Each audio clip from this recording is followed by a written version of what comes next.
మహిళలకు ఆర్టీసీ బస్సులో ఉచిత ప్రయాణం, ఓలా, ఊబర్, ర్యాపిడో ద్విచక్ర వాహనాలు రావడం మూలంగా తాము జీవనోపాధి కోల్పోయామని ఆటో డ్రైవర్లు ఆవేదన వ్యక్తం చేశారు.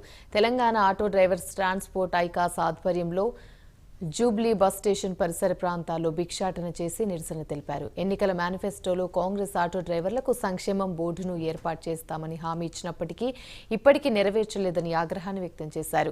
ప్రభుత్వానికి పలుమార్లు వినతి పత్రాలు అందజేసినప్పటికీ ఫలితం శూన్యమని వాపోయారు. వెంటనే ప్రభుత్వం తమ చర్చలకు పిలిచి తమ సమస్యలను పరిష్కరించాలని డిమాండ్ చేశారు.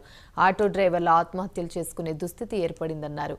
ఈ నెల 21న ఇందిరా పార్క్లోని ఆటో డ్రైవర్లు మహాధర్నా కార్యక్రమాన్ని ద్వారా ప్రభుత్వం కళ్ళు తెరిపిస్తామన్నారు. కాంగ్రెస్ ప్రభుత్వం అమ్మ 1 రూపాయి అమ్మ మా బతుకులకి ఇట్లా అయిపోయినాయి తల్లి. 1 రూపాయి అయ్యమ్మా.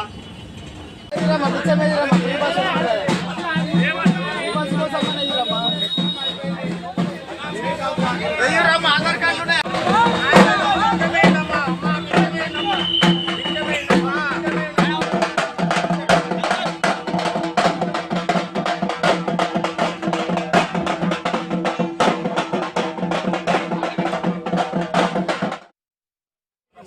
వచ్చిన తర్వాత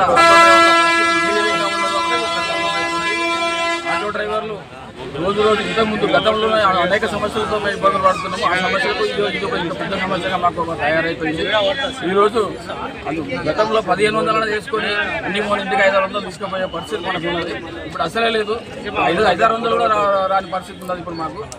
అందుకోసం చెప్తున్నాము, మేము మహాలక్ష్మి పథకం ద్వారా ఫ్రీ బస్సు విధానాన్ని తీసుకొచ్చిన తర్వాత మాకు చాలా ఇబ్బందికరమైన పరిస్థితి ఉంది. కాబట్టి మహాలక్ష్మి పథకాన్ని రద్దు చేయాలి. అదేవిధంగా ఇది ఓలా ఊబర్ బైక్లను రద్దు చేయాలని చెప్పేసి కూడా నేను డిమాండ్ చేస్తున్నాను. బైక్లను నాన్ ట్రాన్స్పోర్ట్ వెహికల్ అది బైక్లను రద్దు చేయాలని చెప్పేసి కూడా నేను డిమాండ్ చేస్తున్నాను. అదేవిధంగా మీటర్ ఛార్జీలు పెంచి ఇప్పుడు 12 సంవత్సరాలు అయిపోయింది. కాంగ్రెస్ ప్రభుత్వం ఉమ్మడి రాష్ట్ర ప్రభుత్వం ఉన్నప్పుడే కాంగ్రెస్ ప్రభుత్వంలో పెంచడం జరిగింది. అప్పటి నుంచి ఇప్పటి వరకు కూడా మీటర్ ఛార్జీలు పెంచలేదు. అప్పటి నుంచి ఇప్పటి వరకు నిత్యావసర వస్తువుల రేట్లు అధికంగా పెరిగిపోయినాయి. పెట్రోల్ రేట్లు పెరిగినాయి, ఆయిల్ రేట్లు పెరిగినాయి. ప్రతి ఒక్కటి పెరిగిన అయినప్పుడు కూడా ప్రభుత్వం ఏం ఆలోచిస్తుంది. ఇప్పటికైనా కూడా ప్రభుత్వం తీసుకుపోతూనే ఉన్నాం మేము, అయినా కూడా ఆలోచిస్తున్నారు. ఇప్పటికైనా రేవంత్ రెడ్డి గారిని ఒకటే కోరుతున్నాను నేను, ఇవన్నీ డిమాండ్లు పరిష్కరించకపోతే రేపు పెద్ద ఎత్తున ఉద్యమం చేపడతాం. ఇంకా ఇల్లు రేవంత్ రెడ్డి ఇల్లు కూడా ముట్టడిస్తామని చెప్పి కూడా నేను హెచ్చరిస్తున్నాను. తెలంగాణ ఆటో డ్రైవర్ల జేఏసీగా Telangana auto drivers union president Kumarayya Yadav,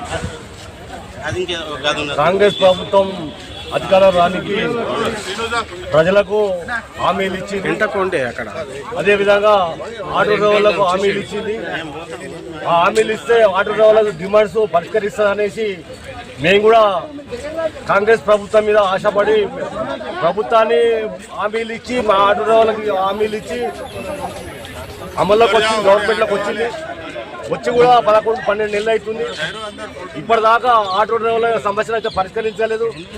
తీసుకొచ్చి ఆటో డ్రైవర్లు మహాలక్ష్మి పథకాన్ని తీసుకొని ఆటో డ్రైవర్లను రోడ్ల మీద వేసి రోడ్ బస్ స్టాండ్ పాలు చేసింది.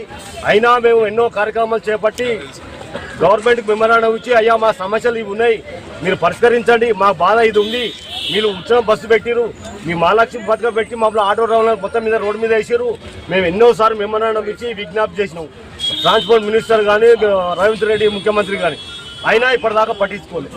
ఒకవేళ మీరు పట్టించుకోకపోతే మీరు ఏదైతే మహాలక్ష్మి పథకం పెట్టిరో 2500 ఉచితమని మీరు వాళ్ళకు 5000 వేయండి, 6000 వేయండి, మాకేమో అభ్యంతరం లేదు, మేము వాళ్ళకి వ్యతిరేకం కాదు.